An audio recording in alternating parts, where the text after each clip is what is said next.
జయ శుభకర వినాయక శ్రీకాణి భాగవర సిద్ధి వినాయక. నమస్కారం. ప్రేక్షకులందరికీ శుభోదయం. ఈనాటి శుభయోగం శీర్షికన మంగళవారం సందర్భంగా జగద్గురువులైన ఆదిశంకరాచార్యుల వారు రచించిన సుబ్రహ్మణ్య భుజంగ స్తోత్రంలో ఉన్న శ్లోకాలలో దాగిన అంతరార్థం ఏంటో పరిశీలిద్దాం. జగద్గురువులైన ఆదిశంకరాచార్యుల వారు తిరుచెందూరు క్షేత్రానికి వెళ్ళినప్పుడు అప్రయత్నంగా సుబ్రహ్మణ్య స్వామి గురించి కన్నుల వెంట ఆనంద భాష్పాలు కారుతూ ఉండగా ఒక స్తోత్రం చేశారు. అదే సుబ్రహ్మణ్య భుజంగ స్తోత్రం. ఈ సుబ్రహ్మణ్య భుజంగ స్తోత్రంలో శంకరాచార్యుల వారు అణువణువున సుబ్రహ్మణ్యేశ్వర స్వామిని ప్రార్థించారు. అందుకే ఈ స్తోత్రం అర్థం తెలుసుకుంటూ మంగళవారం చదివినా విన్నా సుబ్రహ్మణ్యుడి అనుగ్రహం వల్ల అనారోగ్య సమస్యలు తొలగిపోతాయి, ఆరోగ్య ప్రాప్తిని సిద్ధింపజేసుకోవచ్చు. జగద్గురువులైన ఆదిశంకరాచార్యుల వారు సుబ్రహ్మణ్య భుజంగ స్తోత్రంలో సుబ్రహ్మణ్య స్వామిని ఎలా కీర్తిస్తున్నారంటే, స్ఫురద్రత్న కేయూర హారాభిరామ చలత్కుండల శ్రీలసత్ గండభాగ కటౌపీతవాసే కరేచారు శక్తి పురాస్తాన్ మమాస్తం పురారేస్తనుజ అంటూ కీర్తిస్తున్నారు. అంటే దీనిలో ఉన్నటువంటి అర్థాన్ని పరిశీలిస్తే, స్ఫురద్రత్న కేయూర హారాభిరామ చలత్కుండల శ్రీలసత్ గండభాగ అంటే అర్థం ఏంటంటే, సుబ్రహ్మణ్యేశ్వర స్వామి వారు చెవికి అద్భుతమైనటువంటి కుండలాలను ధరించి ఉన్నారు. అలాగే భుజాలకు కేయూరములు ధరించి ఉన్నారు. బ్రహ్మాండమైనటువంటి రత్నాలతో కూడి ఉన్నటువంటి కిరీటాన్ని ధరించి ఉన్నారు. కటౌ పీతవాసే కరేచారు శక్తి నడుముకి బంగారపు రంగులో ఉన్నటువంటి వస్త్రాన్ని ధరించి ఉన్నారు. చేతిలో శక్తి ఆయుధాన్ని ధరించి ఉన్నారు. పురాస్తాన్ మమాస్తం పురారేస్తనుజ అటువంటి సుబ్రహ్మణ్యేశ్వర స్వామి నీకు నమస్కారం చేసుకుంటున్నాను, ఎల్లప్పుడూ నన్ను అనుగ్రహించు అని ప్రార్థించటమే ఈ శ్లోకంలో ఉన్న అర్థం. అలాగే ఆ తర్వాత శంకరాచార్యుల వారు సుబ్రహ్మణ్య స్వామిని ఎలా కీర్తిస్తున్నారంటే, కుమారేశ సూనో గుహస్కంద సేన పతే శక్తి పాణే మయూరాధిరూఢి పులిందాత్మజ కాంత భక్తార్తిహారిన్ ప్రభో తారకారే సదా రక్షమాంత్వం అంటూ కీర్తిస్తున్నారు. అంటే ఇందులో సుబ్రహ్మణ్యేశ్వర స్వామికి సంబంధించిన అనేక నామాలు శంకరాచార్యుల వారు చెప్తున్నారు. కుమారేశ సూనో గుహస్కంద సేన అంటే కుమార, గుహ, స్కంద ఇలాంటి పేర్లతో ఉన్నటువంటి సుబ్రహ్మణ్య స్వామి నీకు నమస్కారం అని అర్థం. సుబ్రహ్మణ్య స్వామికి కుమారస్వామి అనే పేరు ఎందుకు వచ్చిందంటే, కుశ్చిత మారహ ఇది కుమారహ అంటుంది శాస్త్రం. మారహ అంటే మన్మధుడు, కుశ్చిత అంటే వ్యర్థం చేసేవాడు. మన్మధుడి అందాన్ని వ్యర్థం చేసే అంత గొప్ప అందగాడు కాబట్టి ఆయనకి కుమారుడు అనే పేరు వచ్చింది. అలాగే ఇక్కడ సుబ్రహ్మణ్య స్వామికి గుహ అనే పేరు వచ్చింది. వేదాంత పరంగా గుహ అంటే హృదయం. మన హృదయాంతరాలలో సుబ్రహ్మణ్యుడి చైతన్య శక్తి ఉంటుంది కాబట్టి ఆయన్ని గుహ అంటూ కీర్తిస్తున్నారు. అలాగే స్కంద అంటూ సుబ్రహ్మణ్య స్వామిని కీర్తిస్తున్నారు. పరమేశ్వరుడి తేజస్సు రెల్లుగడ్డి పొదల్లో పడినప్పుడు ఆ తేజస్సు చీలిపోవటం వల్ల సుబ్రహ్మణ్య స్వామి 6 ముఖాలతో జన్మించాడు. చీలిపోవటాన్ని స్కందం అంటారు కాబట్టి అలా జన్మించిన సుబ్రహ్మణ్య స్వామికి నమస్కారం అనే అర్థం ఉంది. అలాగే శత్రున్ శోషయాతీతి స్కంద శత్రువులను శోషింపజేసేవాడు, శత్రువులను భయపెట్టేవాడు కాబట్టి ఆయనకి స్కందుడు అనే పేరు వచ్చింది. అలా శత్రువులను భయపెట్టేటటువంటి స్కంద పేరుతో ఉన్న సుబ్రహ్మణ్య స్వామి నీకు నమస్కారం అని అర్థం. పతే శక్తి పాణే మయూరాధిరూఢి అంటూ కీర్తిస్తున్నారు. శక్తి ఆయుధాన్ని ధరించి మయూరము నెమలి వాహనం మీద ఉన్న సుబ్రహ్మణ్య స్వామికి నమస్కారం అని అర్థం. సుబ్రహ్మణ్య స్వామి నెమలి వాహనం మీద ఎందుకున్నాడంటే, తారకాసుర సంహారం చేశాక తారకాసురుడి సోదరుడైనటువంటి శూరపద్మాసురుడు అనే రాక్షసుడితో యుద్ధం చేసి శూరపద్మాసురుడిని కూడా సుబ్రహ్మణ్య స్వామి సంహరిస్తాడు. మరణ సమయంలో శూరపద్మాసురుడు ప్రాధేయపడి అనుగ్రహించమని అడిగితే ఆ శూరపద్మాసురుడి శరీరంలో ఒక భాగాన్ని నెమలిగా ఒక భాగాన్ని కోడిగా చేసుకొని నెమలిని వాహనం చేసుకున్నాడు, కోడిని జెండా మీద ధ్వజంగా చేసుకున్నాడు. అలా రాక్షసులను కూడా అనుగ్రహించేటటువంటి సుబ్రహ్మణ్య స్వామి నీకు నమస్కారం అనే అర్థంలో మయూరాధిరూఢి అంటూ ఇక్కడ శంకరాచార్యుల వారు కీర్తిస్తున్నారు. పులిందాత్మజాకాంత భక్తార్తిహారిన్ అంటే పులింద వంశానికి చెందిన శ్రీవల్లిని వివాహం చేసుకున్న సుబ్రహ్మణ్య స్వామి భక్తులందరినీ అనుగ్రహిస్తూ ఉంటావు.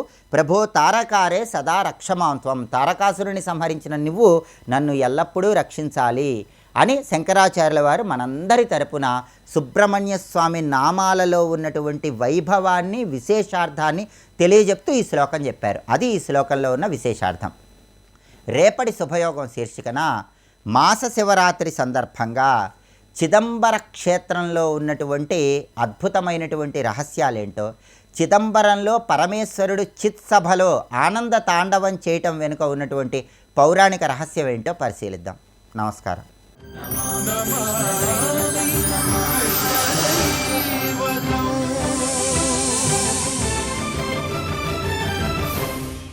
సా విరహే తవదీన కాపి మధురిపుణ యా రమితా వనమాలిన. ఈ మాటలు పలికాడండి ఇక్కడ. ఆ రాధాతత్వం ఆయనకే తెలుసండి, మరి మాకు తెలియదండి. అవునండి, యది హరిస్మరణే సరసమ్మనో, అది ఉంటే నీకు తెలుస్తుంది, లేకపోతే పో అన్నాడు ఇక్కడ. అంత రమ్యమైనది, అంత గంభీరమైనది. ఇలాంటి ఒక ప్రత్యేక మనస్సంస్కారం ఏర్పడితే కానీ గీత గోవిందం వినలేం, అనలేం, అనుకోలేం. ఇది తెలుసుకోండి ఇక్కడ. లేనంతసేపు పాటలు పాడడానికి వరిస్తుంది. ఏది విలాస కళాసు అన్నారు గనక నీకు నిజంగా అలంకారికమైన కళల యందు ఆసక్తి ఉంటే, కళలు అంటే సంగీతం కావచ్చు, నాట్యం మొదలైనవి కావచ్చు, సాహిత్యాదులు కావచ్చు, వీటి ప్రకారంగా తెలిస్తే నాయిక నాయక లక్షణానికి తెలియాలంటే నాయకుడు ఒక్కడే, దక్షిణుడు. దక్షిణ అంటే సర్వసమర్థుడు, వాడెవడు? కృష్ణుడే దక్షిణ నాయకుడు. రాధాదేవి అనేక భావాలతో తాను వ్యవహరిస్తుంది. ఎందుకంటే నానా రాస రసోన్మత్తం మాట గుర్తుందా? రసం ఒక్కటే, అది నానా రాసములతో ఉత్పన్నమవుతుంది. రసం భగవదనుభూతి, అది నానా రాసములు అంటే వివిధములైన లీలలు. అది ఇక్కడ నానా రాసములు అంటే చిన్న శబ్దం కాదు ఇక్కడ. అందుకే వివిధములైన లీలలే అష్టవిధ నాయకులు అవుతారు. అది తెలియంటే భరతుడు నాట్యశాస్త్రం చూడాలి. ఎంత లోతు ఉంటుందండి గీత గోవిందాదుని వ్యాఖ్యానించాలంటే. అందుకు ఒక పదంలో ఏ నాయకు ఉందో తెలుసుకుంటే దానికి తగ్గ నాయికా లక్షణాలను చూస్తే ఆ రెండూ కూడా ఆ యుగళం. ఏ యుగళం? ఏ యుగళం అనాది ఆద్యం అనిర్వచనీయం పరాత్పరమైన తత్వమో, ఏది లక్ష్మీనారాయణాదుల రూపములతో ఉన్నదో ఆ యుగళమిది. అదే బ్రహ్మము, అదే తటస్థ ప్రకృతి, అదే కాలము, అదే ప్రధానము, అదే మహత్తు, అదే త్రిగుణాత్మిక. అది ఈ రూపంతో తిరుగుతుంది. అందుకే అధ్యాయం మొదట అది ప్రస్తావన చేసి వివాహం చేయించడం వల్ల ధర్మ అధర్మని మీమాంస తీసి పారేసి దాని తర్వాత తీసుకొచ్చి వాళ్ళ ఇద్దరికి విహారాన్ని చూపిస్తున్నాడు. ఇదే శైలిని అనుసరించాడు కాళిదాసు మహాకవి. ఇక్కడ అనేక మంది పెద్ద సాహితీవేత్తలు ఉన్నారు, వారి ముందు ఇంత వ్యాఖ్యానాలు నూతనమైన అన్వయాలు చేయడం సాహసమే. కానీ ఇలా కూడా ఆలోచించవచ్చేమో అని చిన్న విన్నపం. సరిగ్గా శివపార్వతుల కళ్యాణ ఘట్టం చివరికి వస్తుంది కాళిదాసు కుమార సంభవంలో. ఆ తర్వాత వర్ణించినదంతా పార్వతీ పరమేశ్వరుల విహారమే వర్ణించి ఆపేశాడు. ఇంకోట్లేదు ఇక్కడ. ఇదే భూమికి అక్కడ చూపించాడు. కుమార సంభవం పేరు పెట్టాడు కానీ కుమార సంభవం లేదు అందులో. ఎలాగైతే పార్వతీ పరమేశ్వరుల వివాహ అనంతరం వారి ఇద్దరి యొక్క పరస్పర ప్రణయ విహారములు వర్ణించి ఆపేశాడు, అదేవిధంగా రాధాకృష్ణ వివాహ అనంతరం రాధాకృష్ణుల లీలా విహారములు అలా వర్ణించి ఆపేటాడు ఇక్కడ. ఈ రహస్యం అది. ఇది ఆలోచించవలసినది. అంతేగాని వెంటనే సాహిత్య నిర్ణయాలు తీసుకోక్కర్లేదు. కానీ ఇలాంటి ఒక ఔచిత్యం ఏదో ఇందులో ఉందేమో అని ఆలోచించాలి. ఇది ఉంది గనుకనే ఆ రాసాన్ని ఈ రాసాన్ని అన్వయిస్తూ కాంచీపీఠ యతీంద్రుల్లో ఒక పూర్వ యతీంద్రుడు శివాష్టపది అను గ్రంథాన్ని కూడా రచించారు. ఇక్కడ సూచనప్రాయంగా చెప్పడం ఏంది ఇక్కడ. మొత్తానికి పరతత్వము చిచ్చక్తి వారి ఇద్దరి యొక్క ఏకత్వమే ఆనంద స్వరూపం. ఆనందానికి మరో పేరు రసం. రసో వై సహ రసం రసగ్ ఏవాయం లబ్ధ్వా ఆనందీ భవతి స పరమ పరార్థ్య అని ఛాందోగ్యోపనిషత్తు చెప్తున్న రహస్యం ఇది. రసము పరబ్రహ్మకు మాత్రమే వాడాలి. బ్రహ్మము కేవలం జ్ఞానమే, అందుకే ఆనందం కదా. అది జ్ఞానం కృష్ణుడై, ఆనందం రాధయ్యై, రెండు కలిస్తేనే చిదానందమై, అది రసానందమై, ఆ రసానందమే రాసమై, అది వారు ఉభయులుగా ఏకత్వంలో చూపిస్తున్నాడు. వాటి తర్వాత మొత్తం రాబోయే అన్ని ఖండముల్లో కూడా వివిధ సందర్భాల్లో అనేక రాసలీలలు ఉంటాయండి.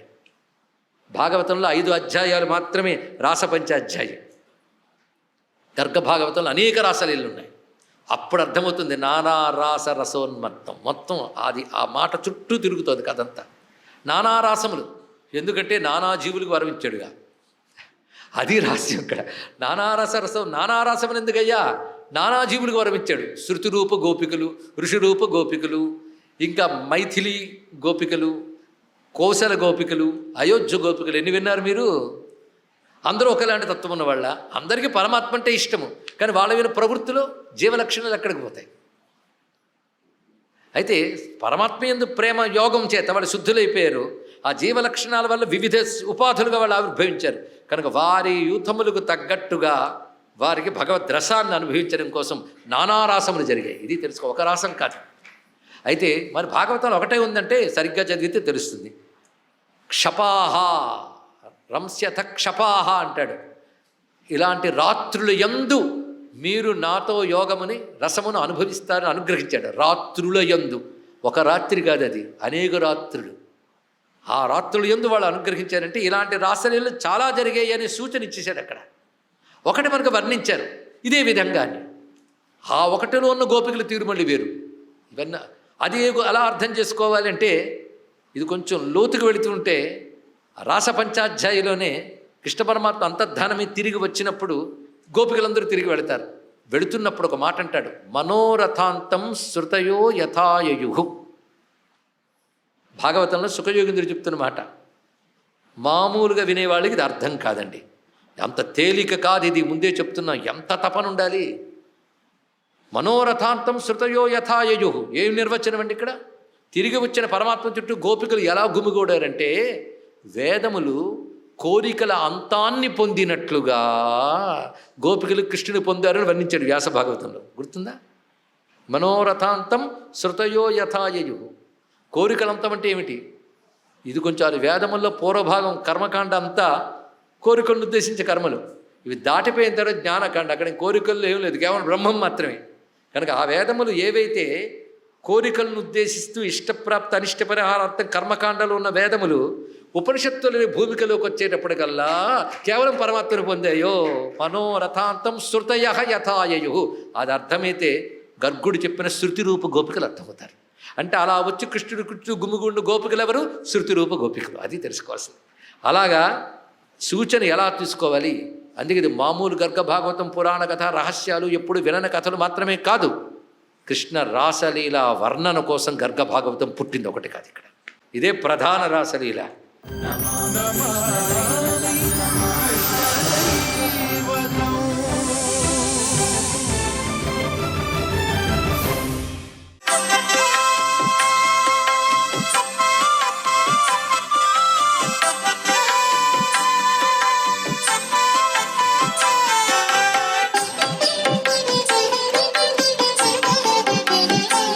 ఓం నమో నారాయణాయ, ఓం నమః శివాయ, శ్రీమాత్రే నమః.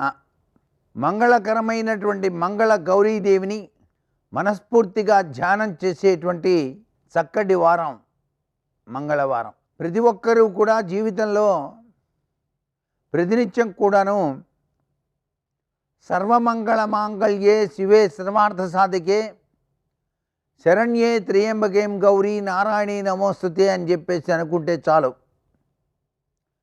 ఎవరైతే నిత్యం ఈ యొక్క అద్వితీయమైనటువంటి శ్లోకాన్ని పఠిస్తారో వారికి అమ్మవారి యొక్క పరిపూర్ణమైనటువంటి అనుగ్రహం కలిగి తీరుతుంది సుమా అంటోంది శాస్త్రం. గౌరీదేవి యొక్క మహత్యం స్త్రీల పాలిట పెన్నిదిగా ఉంటుంది.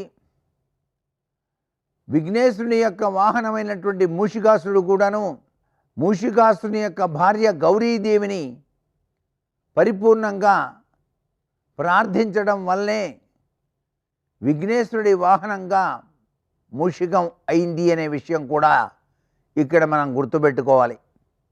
అంటే గౌరీదేవిని ఎవరైతే నిశ్చలంగా కొలుస్తారో వారి జీవితం పరిపూర్ణ వికాసంతో వెలుగొందుతుంది అన్నమాట. అందుకే ఆ తల్లి కరుణాలవల్లి కాబట్టి మంగళవారం నాడు ముత్తైదువులను పిలిచి వారి పాదాలకు పసుపు రాసి నుదుట కుంకుమ బొట్టు పెట్టి తాంబూలం ఇచ్చి నమస్కారం చేయాలి. ఇలా కనుక చేసినట్లయితే ఆ తల్లి ఆశీస్సుల్ని మనం పొందడానికి ఆస్కారం ఉంటుందన్నమాట. సర్వే జనా సుఖినో భవంతు.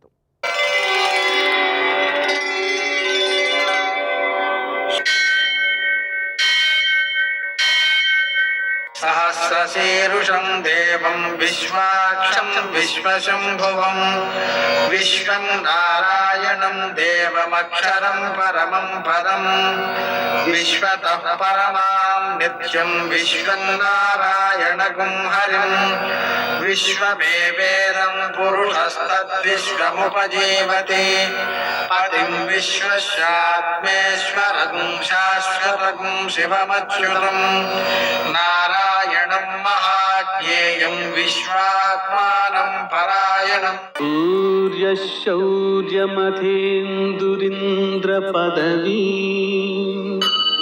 సన్మంగళం మంగళం. మర్కటేశ మహోత్సాహ సర్వశోక వినాశన శత్రువును సంహర మామృక్ష శ్రియం దాపయ మే ప్రభో. నేటి కాలమాన విశేషాలను గమనిద్దాం.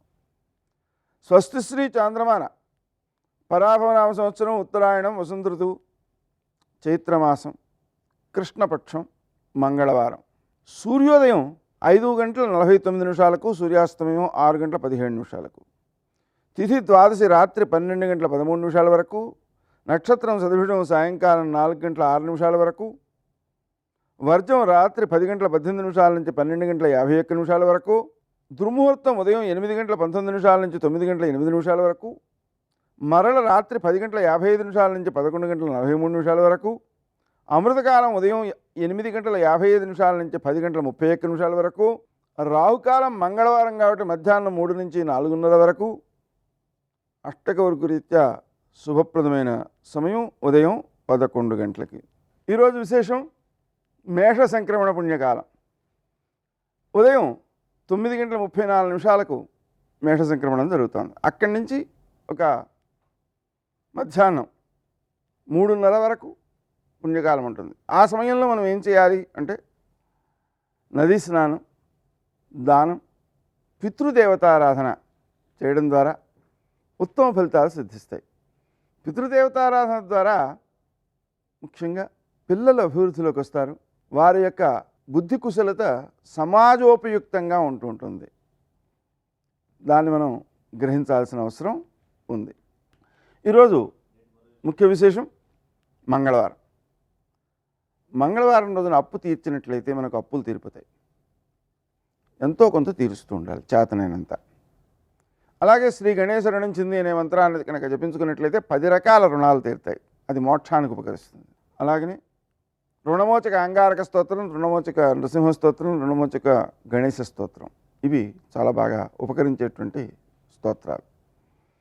ఆరోగ్యం దీర్ఘానారోగ్యం కలిగినటువంటి వారు రుణమోచక అంగారక స్తోత్రం చేసుకోవడం మంచిది.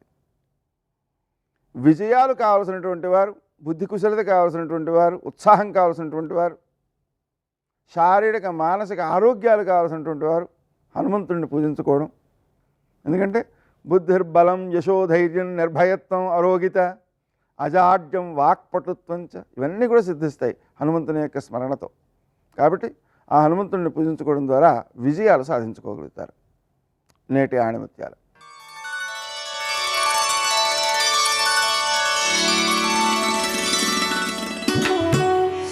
హృదయాన్ని తెరిస్తే అంతా నువ్వే, హృదయాన్ని మూస్తే నీకు నువ్వే. రామదూత హనుమాన్, శ్రీరామదూత హనుమాన్, శ్రీరామదూత హనుమాన్, శ్రీరామదూత హనుమాన్. మహర్షి ఉద్దేశ్యం అయోధ్యకాండ అన్నది ఆయన ఎక్కడున్నారు అన్నదాన్ని బట్టి, రామచంద్రమూర్తి ఎక్కడ ఉన్నారు అన్నదాన్ని బట్టి నిర్ణయం చెయ్యాలన్నది ఆయన ఉద్దేశ్యం కాదు. ఆ కాండల పేర్లు పెట్టడంలోనే ఏదో రహస్యాన్ని దాస్తున్నారు. అందుకే మిగిలిన కవులకందరికీ కూడా నేను మార్గనిర్దేశనం చేస్తున్నాను. ఏ కాండకి ఏ పేరు ఎలా పెట్టాలి అన్నది రామాయణంలో కాండల యొక్క పేర్లు ఉంచడంలో నేను ఆవిష్కరించాను అన్నారు.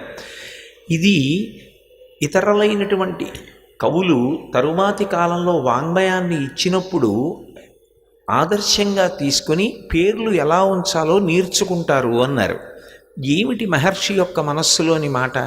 ఎందుచేతనంటే మీరు ఎలా అన్వయం చేసినా సుందరకాండ దగ్గరికి వచ్చేటప్పటికీ ఆయన హృదయం ఏమిటి అన్నది ఆవిష్కరించడం కష్టం అవుతుంటుంది. నిజానికి ఆయన ఉద్దేశ్యం ఏమిటంటే బాలకాండ అని ఎందుకన్నారంటే ఒక వ్యక్తి బాలుడిగా ఉన్నప్పుడు చేసేటటువంటి పని గురువుగారి దగ్గర కూర్చుంటాడు. గురువుగారి దగ్గర కూర్చుని గురువుగారు చెప్పినటువంటి శాస్త్రాన్నంతటినీ కూడా అభ్యాసం చేసి వేదము పరమ ప్రమాణము అనేటటువంటి నిర్ణయాన్ని పొంది ఆ వేదంలో చెప్పబడినటువంటి మంత్రములను అనుష్ఠించినటువంటి కారణం చేత ఎలా సర్వతోముఖంగా క్షేమాన్ని, భద్రతని, ఐహిక ఆముష్మిక సుఖములను పొందవచ్చో నిర్ణయం చేసుకుంటాడు. చేసుకొని మనసులో దాని మీద తిరుగులేనటువంటి విశ్వాసాన్ని పొందుతాడు. అలా గురువుగారి దగ్గర కూర్చుని నేర్చుకున్నటువంటి కారణం చేత శాస్త్రం మీద విశేషమైనటువంటి విశ్వాసమును పొందడానికి యోగ్యమైనటువంటి అవస్థ వర్ణింపబడినటువంటి కాండ కాబట్టి బాలకాండ. అది కేవలం రాముడి బాల్యం కాదు, ఎవరి బాల్యమైనా అలాగే గడుస్తుంది. సనాతన ధర్మంలో ఒక వ్యక్తి పరిఢవిల్లేటటువంటి క్రమం ఎలా ఉంటుంది అన్నది రామాయణంలో నిర్దేశించారు. ఎందుకని అంటే శ్రీరామాయణం వేదోపబృంహణం.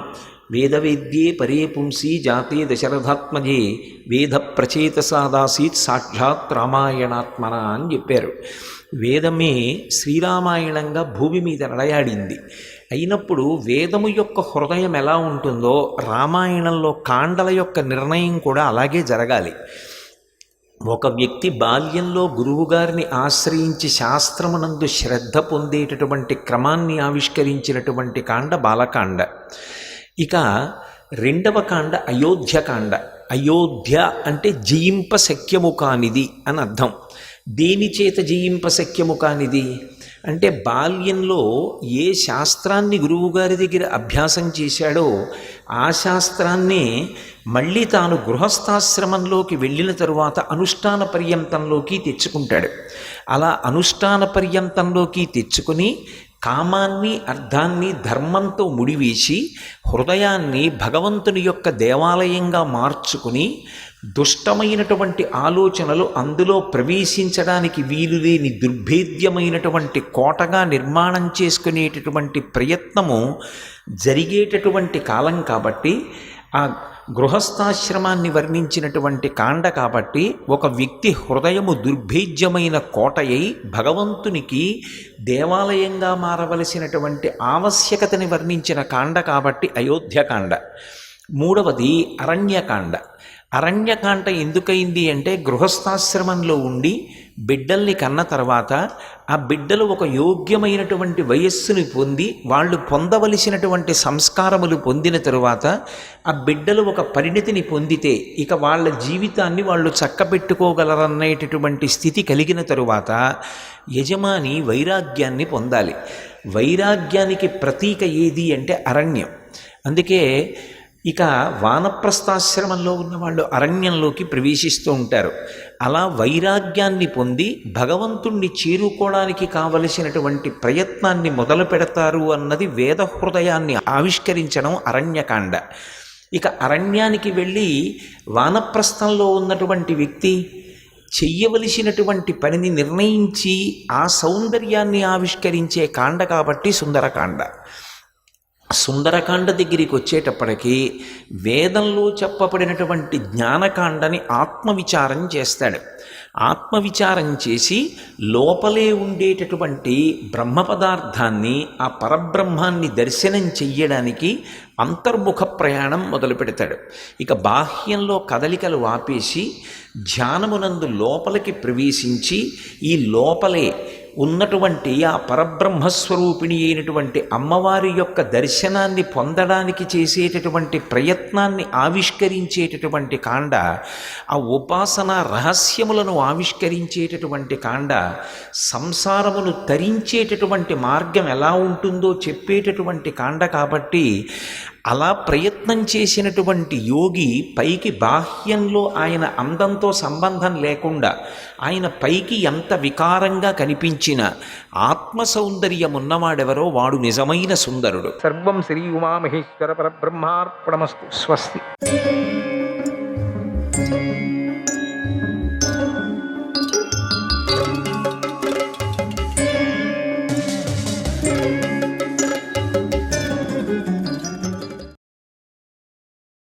బ్రాహ్మణుడు దీనుడు, అతడి గోధనాన్ని దొంగలు అపహరించారు. ఎక్కడి నుంచో దానం తీసుకొచ్చాడు పాపం, అది ఇప్పుడు అపహరించారు. నాకిప్పుడు ఆయన కన్నీరు తుడవటమే ముఖ్యం, కానీ నా నియమాన్ని పాటించడం ముఖ్యం కాదు. బ్రాహ్మణుడు రాజద్వారం వద్దని విలపిస్తున్నాడు. ఆయనను నేడు రక్షించాలి, లేకపోతే ఆర్తరక్షణ ధర్మభంగం అవుతుంది. రాజులు అనిపించుకున్న వాళ్ళు ఎందుకు? ప్రజల కోసమే కదా ఉండాల. ఆ పాపం రాజుకు చుట్టుకుంటుంది, మా అన్నకు చుట్టుకుంటుంది, రాజుగారికి. అదిగాక మేమందరం కలిసి ఆర్తుడిని రక్షించకపోతే ధర్మాన్ని పాటించటంలో అశ్రద్ధ వహిస్తున్నారు అనేటువంటి అపకీర్తి వస్తుంది. మేము ముందో ఉపాధి ప్రతిజ్ఞ చేసుకున్నాం కదా, రక్షించాలా జనాన్ని. నేను ఇప్పుడు రాజును నిర్లక్ష్యం చేసి గదిలోకి వెళితే ఈ తమాషి ఎంత రెండు తాపత్రం మూడైపోయింది. రక్షించకపోయినా రాజును, ఆ రాజు ఎవరుంటే ధర్మరాయనే, లేక లోపలికి వెళితే ఇప్పుడు అదే రాజు, ఆ రాజు ఈ రాజే. అట్లా వెళ్ళకపోయినా రాజ్యాన్ని రక్షించట లేనటువంటి అపకీర్తి వస్తుంది. నేను ఇంకా వెళ్ళకపోతే ఇంకొక అపకీర్తి అంటే బ్రాహ్మణ్ణి రక్షించలేదని. ఎంత తాపత్రయం! గదిలోకి వెళితే నేను చేసినటువంటి ప్రతిజ్ఞ వ్యర్థమైపోతుంది. నారదుడి ముందు ప్రతిజ్ఞ చేశాం కదా, ఒకరు గదిలో ద్రౌపది ఉన్నప్పుడు ఇంకొకరు వెళ్ళకూడదని. నేను వనవాసం చేయవలసి వస్తుంది కదా, పోనీ రాజును తిరస్కరించినట్లు అవుతుంది కదా. ఏంటి? వెళ్ళకపోయినా రాజును తిరస్కరించినట్లు, వెళ్ళినా రాజును తిరస్కరించినట్లు అవుతుంది. అపకీర్తి. నాకు అపకీర్తి వస్తున్నా పర్వాలేదు, కానీ రాజ్యానికి రాకూడదు అపకీర్తి. బ్రాహ్మణ్ణి రక్షించాల. న్యాయసమ్మతంగా యోచన చేశాడు. నా మాటలకు విలువ ఉండదు కదా అని, అవి నమ్మశక్యం కానివి అవుతాయి కదా, అయినా పర్వాలేదు అని ఒక నిర్ణయానికి వచ్చాడు. అధర్మో వై మహానస్తు వనేవా మరణం మమ శరీరస్య వినాశేన ధర్మయేవ విశిష్యతే. రాజు తిరస్కరించటం చేత నియమం భంగమై అధర్మ దోషం కలుగుతుంది, లేదా వనంలో మృత్యువు సంభవిస్తుంది, అంతే కదా. నేను నా శరీరాన్ని లెక్క చేయను. శరీర నాశనం కంటే గో బ్రాహ్మణ రక్షణ ధర్మాన్ని రక్షించడమే మంచిది, అదే శ్రేష్టమైంది అని నిర్ణయించుకున్నాడు. దీంట్లో ఏది శ్రేష్టమైంది అని నిర్ణయించుకున్నాడు.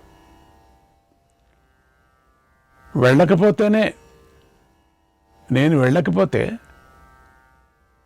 రాజ్యాన్ని ధిక్కరించినట్టు అవుతుంది, రాజుని.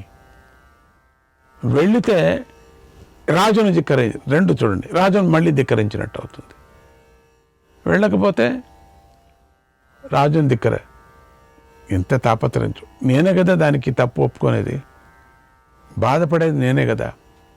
బ్రాహ్మణ్ణి రక్షించాల. వెంటనే తలుపు తట్టాడు గట్టిగా. తలుపు తట్టి రాజును అడిగి లోపలికి వెళ్ళి ధనస్సు తెచ్చుకొని బ్రాహ్మణుడి వద్దకు వచ్చి ఇలా అన్నాడు. వచ్చేశాడు, లోపలికి వచ్చాడు. ఏమన్నా కానీ అని. ద్రౌపది ధర్మరాజు మాట్లాడుకుంటున్నారు. వీళ్ళలాగా సరసాలు ఆడటం లేదు, ఏదో ధర్మ విచారంగా మాట్లాడుకుంటున్నారు అంతే. అది చూడలేదు అక్కడ. తన పని తనకి నేరుగా ఎక్కడ పెట్టింటారు తెలుసు కదా. వెళ్ళాడు, నేరుగా తీసుకున్నాడు, మళ్ళీ తలుపేసుకొని వచ్చాడు. అయ్యా, మీరు నాతో రండి. ఇతరుల ధనాన్ని దొంగిలించి తీసుకొని పోతున్నటువంటి ఆ క్షుద్రుల పని నేను ఇప్పుడు పడతాను. దూరంగా వెళ్ళిపోయే లోపలే మనం వారి వద్దకు చేరుకుందాం. ఆ దొంగల నుండి గోవులను విడిపించి నీకు ఇస్తాను అన్నాడు. వెళదాం పదా, ఇప్పుడే వాళ్ళు వెళుతూ ఉంటారు, ఎక్కడ వెళ్ళరు. తక్షణమే ధనస్సు పట్టుకున్నాడు, కవచం ధరించాడు, రథాన్ని ఎక్కాడు, దొంగలను వెంబడించాడు, బాణాలను ప్రయోగించి వారి ప్రాణాలను హరించాడు. అది కావలసింది. గోవులను తీసుకొని వచ్చి బ్రాహ్మణుడికి అప్పగించాడు. పెద్దలందరికీ నమస్కారం చేసి వారి మెప్పును కూడా పొందాడు. తర్వాత అర్జునుడు ధర్మరాజుతో ఇలా అన్నాడు, ప్రభు, మనం పెట్టుకున్న నియమాన్ని నేను భంగం చేశాను కనుక నేను ప్రాయశ్చిత్తం చేసుకుంటాను. మన నియమ ప్రకారంగా వనానికి నేను వెళతానన్నాడు. ధర్మరాజు ఆ మాటలు వినలేక దుఃఖించాడు. బాధతో ఇలా అన్నాడు, అర్జున, ఎందుకు ఇలా నిర్ణయించుకున్నావు?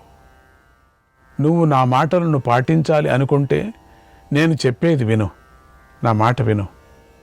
నువ్వు చేసింది తప్పు కాదు, ఎందుకంటే నువ్వు కావలసిగా రాలేదు కదా ఇంట్లోపల. నా ఇంటిలోకి వచ్చి నాకు ప్రియమైన పనే నువ్వు చేశావు కదా, ఎందుకంటే నన్నే రక్షించావు. నువ్వు నా రాజ్యంలో ఉండినటువంటి రాజును నువ్వు రక్షించావు, ఖండితంగా రక్షించావు. నేను నీకు అనుమతి ఇచ్చాను, అందుచేత నా హృదయంలో చెడు భావం లేదు. నువ్వు అక్కడికి వచ్చావని చెడు భావం నాకు లేదు. ఒక ధర్మ సూక్ష్మాన్ని చెబుతున్నాను విను. అన్నగారు భార్యతో ఉన్న సమయంలో చిన్నవాడు ప్రవేశించటం తప్పు కాదు, అది ధర్మమే అవుతుంది. అదే తమ్ముడు భార్యతో ఉన్న సమయంలో అన్నగారు ప్రవేశించటం మాత్రం తప్పు అవుతుంది. ఇది ధర్మ సూక్ష్మం. అన్నగారు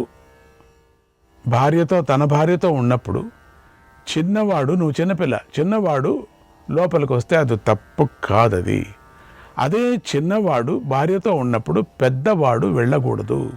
కనుక నువ్వు నా మాట విను, అడవికి పోకు. నువ్వు ఏ అధర్మమూ చేయలేదు, నువ్వు ధర్మమే చేశావు. నువ్వు నన్ను తిరస్కరించలేదు, నిర్లక్ష్యం చేయలేదు, కనుక వనానికి వెళ్ళకు అన్నాడు. వీళ్ళంతా మామూలుగా మాటల ప్రకారంగానే ఉండేవాళ్ళు, అడ్జస్ట్మెంట్ చేసుకునేవాళ్ళు కాదు వీళ్ళు. అర్జునుడు అంటున్నాడు, మహారాజా, నవ్యాజేన చరేద్ధర్మ మితిమే మహతః శృతం. ధర్మాన్ని ఆచరించటంలో ఎప్పుడు ఏవో సాకులు చెప్పి తప్పించుకోవటానికి ప్రయత్నించకూడదు అనే మాట మీ నుంచే విన్నాను. కనుక నా శస్త్రాస్త్రాలపై ఒట్టు వేసి చెబుతున్నాను, నేనెప్పుడూ సత్యాన్ని తప్పను.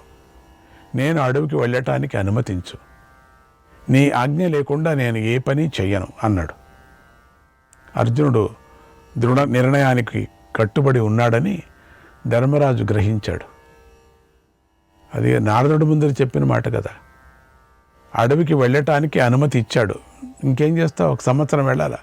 అర్జునుడు వనవాస దీక్షను పొంది 12 సంవత్సరాలు వనంలో నివసించటానికి బయలుదేరాడు. 12 సంవత్సరాలు. శ్రీకృష్ణాయ పరమాత్మనే నమః. అర్జునుడు నేను నియమభంగం చేశాను, అందుకు ప్రాయశ్చిత్తం అనుభవిస్తాను అని నిశ్చయం చేసుకొని అడవికి బయలుదేరాడు. అప్పుడు అర్జునుడి వెంట వేదవేత్తలు, మహాత్ములు, బ్రాహ్మణులు, వేదాంగవేత్తలు, ఆధ్యాత్మ చింతన చేసేవారు, బ్రహ్మచారులు, పురాణవేత్తలు, భక్తులు, పౌరాణికులు, సన్యాసులు, వానప్రస్థులు, కథకులు, దివ్యమైన కథలు చెప్పే ద్విజులు కూడా వెళ్ళారు. ఏదో మొత్తం సగం పట్టణమే ఖాళీ అయిపోయినట్టుగా. వీరందరూ ఇంద్రుణ్ణి అనుసరించి వెళ్ళినట్టుగా అర్జునుడిని అనుసరించి వెళ్ళారు. అర్జునుడు అందమైన వనాల, సరస్సుల, సముద్ర తీరాలు, దేశాలు, నదులు, తీర్థాలు చూసుకుంటూ గంగా ద్వారం, హరిద్వారం చేరాడు. అక్కడ విడిది చేశాడు. అప్పుడు గంగ ఒడ్డున ఒక అద్భుతమైన ఘటన జరిగింది. బ్రాహ్మణులు అగ్నిహోత్రులు వెలిగించి అగ్ని పూజ చేసుకోసాగారు. అర్జునుడు గంగలో స్నానం చేయాలని అనుకొని నదిలోకి దిగాడు, స్నానం చేశాడు, పితృదేవతలకు తర్పణాలు ఇచ్చాడు. అంతవరకు బాగానే ఉంది, నది ప్రశాంతంగానే ఉంది. అర్జునుడు గట్టెక్కుతున్న సమయంలో ఒక మెరుపు మెరిసి ఆరిపోయినట్టుగా ఒక సంఘటన జరిగిపోయింది అక్కడ. ఏమి అది ఉండొచ్చు? అర్జునుడు గట్టు మీద లేడు, నాగలోకంలో ఉన్నాడు. నాగరాజు కుమార్తె ఉలూపి నదిలోంచి వచ్చి అర్జునుని నది లోపలికి లాక్కొని పోయింది. తన లోకానికి తీసుకుపోయి అర్జునుడు తేరుకొని కళ్ళు తెరిచే చూసేసరికి నాగరాజైన కౌరవ్యుడి ఇంటిలో ఉన్నాడు. అక్కడ అర్జునుడికి వెలుగుతున్నటువంటి అగ్ని కనిపించింది. నిత్యకర్మను లోపం రాకూడదని ఆ అగ్ని వద్దకు వెళ్ళి అగ్ని కార్యం పూర్తి చేశాడు. అగ్నిదేవుడు ఆ అగ్ని పూజను స్వీకరించి ఎంతో సంతోషించాడు. తరువాత భయపడకుండా ఉలూపితో నవ్వుతూ ఇలా అన్నాడు, సుందరి, నువ్వెవరు? ఎందుకింత సాహసాన్ని చేశావు? ఇప్పుడు నేను ఎక్కడున్నాను? ఇది ఏ దేశం? నువ్వెవరి కుమార్తెవు అని అడిగాడు. అప్పుడు ఉలూపి, ఓ అర్జున, ఇది నాగలోకం. ఐరావత వంశీయుడైనటువంటి కౌరవ్యుడు ఈ దేశానికి రాజు. ఆయన కుమార్తెను నేను. నా పేరు ఉలూపి. మీరు స్నానానికై గంగానదిలోకి దిగినప్పుడు మిమ్మల్ని చూసి నేను మోహించాను. నా మనస్సును మీకు అర్పించాను. కనుక మీరు నాకు ఆత్మదానం చేసుకోండి, నన్ను సంతోషపెట్టండి అంది. అర్జునుడు, కళ్యాణి, నేను మా అన్నగారి ఆజ్ఞకు కట్టుబడి ఉన్నాను.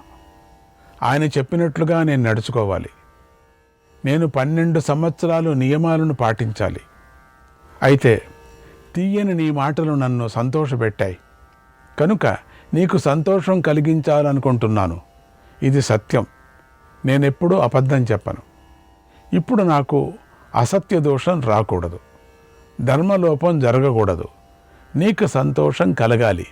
అటువంటి ఉపాయం ఏదైనా ఉంటే చెప్పు. నిన్ను సంతోషపెట్టాలా, నాకు దోషం రాకూడదు. ఆ ప్రకారంగా ఆచరిస్తానన్నాడు.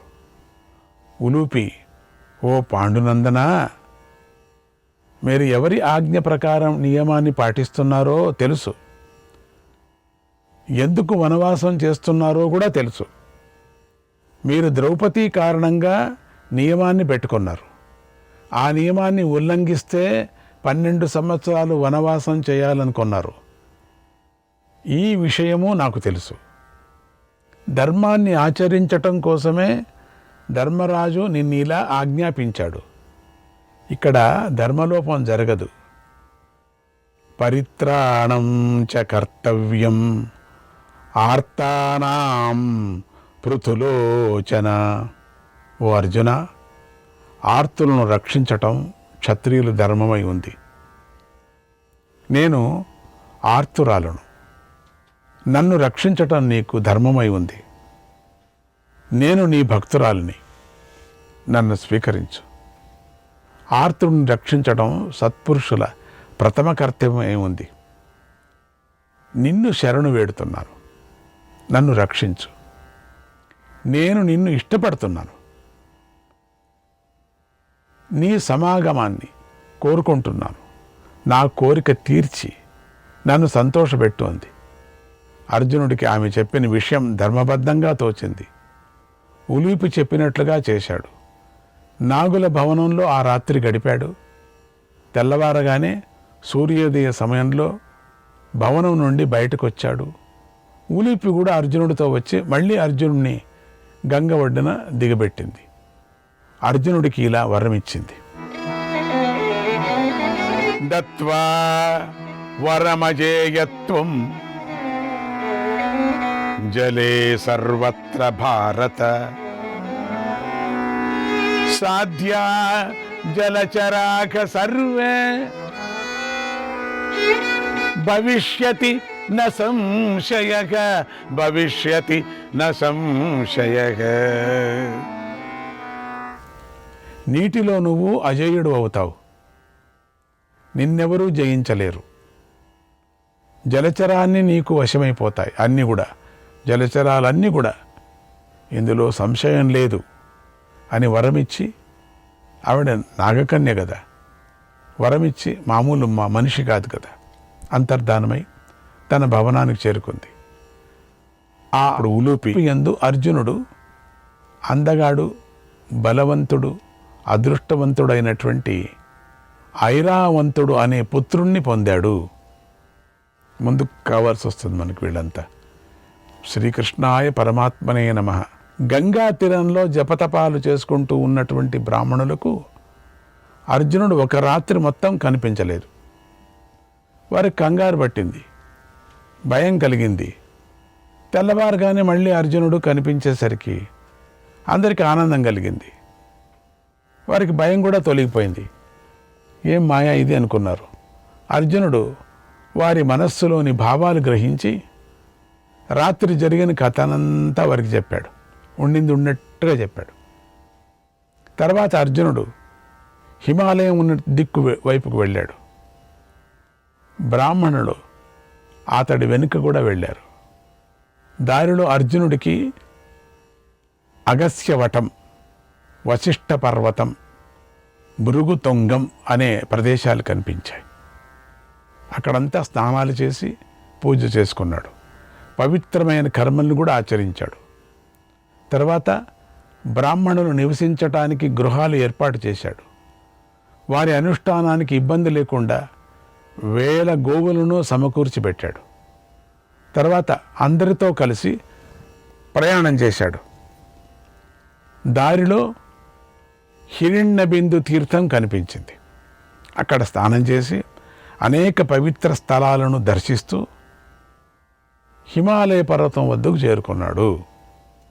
ఆ పర్వతం దిగి తూర్పు వైపు వెళ్ళాడు.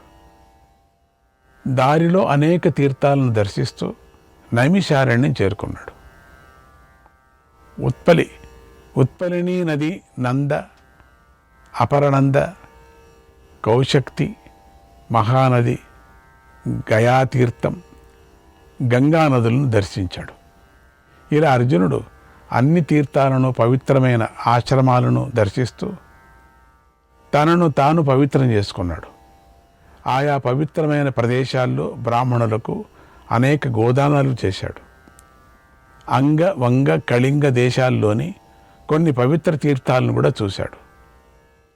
పుణ్య మందిరాలను దర్శించాడు. అక్కడ తీర్థాల వద్ద కూడా నియమాలు పాటించాడు. బ్రాహ్మణులకు దానాలు ఇచ్చాడు. తర్వాత అర్జునుడు అందరితో కలిసి కళింగ నగరం చేరుకున్నాడు. అక్కడ బ్రాహ్మణులు అర్జునుడి అనుమతి తీసుకొని వెనక్కి వెళ్ళిపోయారు. అర్జునుడి వెంట కొంతమంది అనుచరులు మాత్రమే మిగిలారు. అర్జునుడు వారితో కలిసి సముద్ర తీరానికి వెళ్ళాడు. అక్కడి నుంచి ప్రయాణం చేసి కళింగ దేశాన్ని దాటి అనేక ప్రదేశాలను చూస్తూ నడిచాడు. దారిలో మహేంద్ర పర్వతాన్ని చూసి మెల్లగా మణిపురానికి చేరుకున్నాడు. మొత్తం తీర్థయాత్రలన్నీ చేసేశాడు. మణిపుర రాజును చూడాలని వెళ్ళాడు. ఆ రాజు పేరు చిత్రవాహనుడు. ఆయన ధర్మాత్ముడు. ఆయనకు ఒక కుమార్తె ఉంది. ఆమె పేరు చిత్రాంగద. గొప్ప అందగత్తె. ఆ రాకుమారి నగరంలో స్వేచ్ఛగా తిరుగుతూ ఉంటుంది. అక్కడే నివసిస్తున్నటువంటి అర్జునుడు ఒకనాడు ఆమెను చూసి పెళ్లి చేసుకోవాలనుకున్నాడు. మహారాజైన చిత్రవాహనుడి దగ్గరికి వెళ్ళి, ఓ మహారాజా, నేను ఉత్తమ క్షత్రియుణ్ణి, నేను పెళ్లి చేసుకోవాలనుకుంటున్నాను, కనుక మీ కూతురిని నాకిచ్చి పెళ్లి చేయండి అని అడిగాడు. ఆ మాటలు విని రాజుగారు అదిరిపోయాడు, ఆశ్చర్యపోయాడు. అయ్యా, మీరెవరు? ఎక్కడి నుంచి వచ్చారు? మీరు ఎవరి కుమారులు? మీరు క్షత్రియులేనా అని అడిగాడు. శ్రీకృష్ణాయ పరమాత్మనే నమః.